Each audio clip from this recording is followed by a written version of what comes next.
आप सभी का फिर से हिस्ट्री की टेस्ट सीरीज में स्वागत है। आज हम लोग बात करेंगे हिस्ट्री की टॉप 5 क्वेश्चन और आज का डे है डे 15। तो हम लोग आज डे 15 के टॉप 5 क्वेश्चन देखेंगे। तो चलिए देखते हैं कि आज के डे का पहला क्वेश्चन क्या है। तो पहला प्रश्न है हमारा कि 1857 के स्वतंत्रता संग्राम में महेश्वरी की उपाधि किसे दी गई थी। बहुत ही महत्वपूर्ण प्रश्न है। प्रश्न क्या है कि जो 1857 का स्वतंत्रता संग्राम हुआ था उसमें महेश्वरी की उपाधि किसे दी गई थी। ऑप्शन है हमारे रानी लक्ष्मीबाई को दी गई थी, चांद बीबी को दी गई थी या फिर बेगम हजरत महल को दी गई थी। तो आपको बता दें कि जो रानी लक्ष्मीबाई थी इनके जो बचपन का नाम मनु या मणिकर्णिका, ये दो नाम रानी लक्ष्मीबाई के मिलते हैं। लेकिन इस प्रश्न का हमारा जो सही जवाब है कि जो महेश्वरी की उपाधि, तो महेश्वरी की उपाधि किसे दी गई थी। महेश्वरी की उपाधि बेगम हजरत महल को दी गई थी और बेगम हजरत महल ने जो 1857 का स्वतंत्रता संग्राम था इसमें लखनऊ का नेतृत्व किया था। तो इस बात को भी आप लोग याद रखेंगे। चलिए दूसरा प्रश्न देखते हैं। दूसरा प्रश्न है कि नूरजहां के बचपन का नाम क्या था। हमें ये बताना है कि नूरजहां के बचपन का नाम क्या था। ऑप्शन है हमारे गुलबदन बेगम, मेहरुन्निसा या फिर जहां आरा। तो ये तीन ऑप्शन दिए हुए हैं। तो इसमें सबसे पहले हम लोग बात करते हैं गुलबदन बेगम की। तो गुलबदन बेगम जो कि बाबर की लड़की थी और इसने हुमायूं नामा पुस्तक लिखी है। तो यह पुस्तक भी अति महत्वपूर्ण है। तो इस प्रश्न का जो सही जवाब है कि नूरजहां के बचपन का नाम मेहरुन्निसा था। तो इसको आप लोग याद रखिएगा। बी ऑप्शन इसका आंसर होगा कि नूरजहां के बचपन का नाम मेहरुन्निसा था। प्रश्न नंबर 3, सुभाष चंद्र बोस। हमें ये बताना है कि सुभाष चंद्र बोस के जो राजनीतिक गुरु थे, सुभाष चंद्र बोस के राजनीतिक गुरु का नाम क्या था। ऑप्शन है हमारा गोपाल कृष्ण गोखले, सी.आर. दास या फिर दादा भाई नौरोजी। तीन ऑप्शन दिए हैं और हमें यह बताना है कि इन तीनों ऑप्शन में सुभाष चंद्र बोस के जो पॉलिटिकल या राजनीतिक गुरु थे उनका नाम क्या था।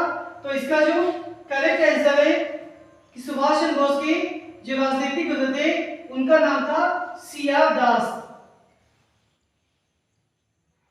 जिन्हें हम लोग चित्तरंजन दास कहते हैं। और एक महत्वपूर्ण जानकारी, जब असहयोग आंदोलन गांधी जी ने 1920 में चालू किया था और इसे 24 जगह कांड के कारण बंद करना पड़ा था 1922 में, तब सी.आर. दास और मोतीलाल नेहरू जी ने मिलकर एक पार्टी की स्थापना की थी। उस पार्टी का नाम था स्वराज पार्टी। और यह प्रश्न पूछा जाता है कि जो स्वराज पार्टी थी इसकी स्थापना किसने व कब की थी। तो किसने की थी, सी.आर. दास व मोतीलाल नेहरू ने मिलकर। कब की थी, तो 1923 में स्वराज पार्टी की स्थापना की गई थी। अगला प्रश्न है कि रॉलेट एक्ट कब लागू हुआ। हमें ये बताना है कि जो रॉलेट एक्ट था तो रॉलेट एक्ट कब लागू हुआ था। और इसके ऑप्शन जो दिए हुए हैं, ऑप्शन दिए 1917, 1918, 1919 या फिर 1920। तो आपको रॉलेट एक्ट के विषय में थोड़ी सी जानकारी कि रॉलेट एक्ट जिसे हम लोग काला कानून कहते हैं और इसी एक्ट को बिना वकील, बिना अपील और बिना दलील का भी कानून कहा जाता है।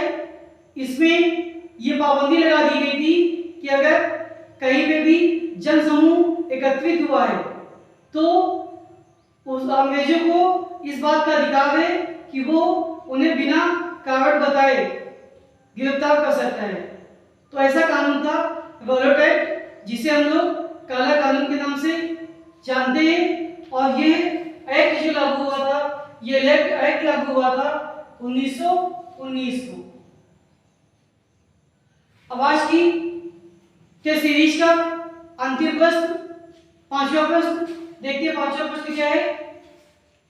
लाल, बाल, पाल, ये तीन नाम दिए जाते हैं, तो हमें ये बताना है इन तीनों में से भारतीय राष्ट्रीय कांग्रेस का अध्यक्ष कौन बना। हमें ये बताना है कि लाल, बाल, पाल में भारतीय राष्ट्रीय कांग्रेस का अध्यक्ष कौन बना। ऑप्शन है हमें बाल गंगाधर तिलक, विपिन चंद्र पाल या फिर लाला लाजपत राय। तो आपको बता दें कि जो लाल, बाल, पाल थे ये सब उपनाम थे। लाल से लाला लाजपत राय, बाल से बाल गंगाधर तिलक और पाल से विपिन चंद्र पाल। और ये जो तीनों लोग थे ये सब धर्मदल से संबंधित थे। तो इन तीनों लोगों में से जो भारतीय राष्ट्रीय कांग्रेस के अध्यक्ष बन पाते हैं वो थे लाला लाजपत राय। अब इनके विषय में महत्वपूर्ण जानकारी कि 1928 में जो साइमन कमीशन भारत आया था उसका विरोध करते समय इनकी मृत्यु हुई थी।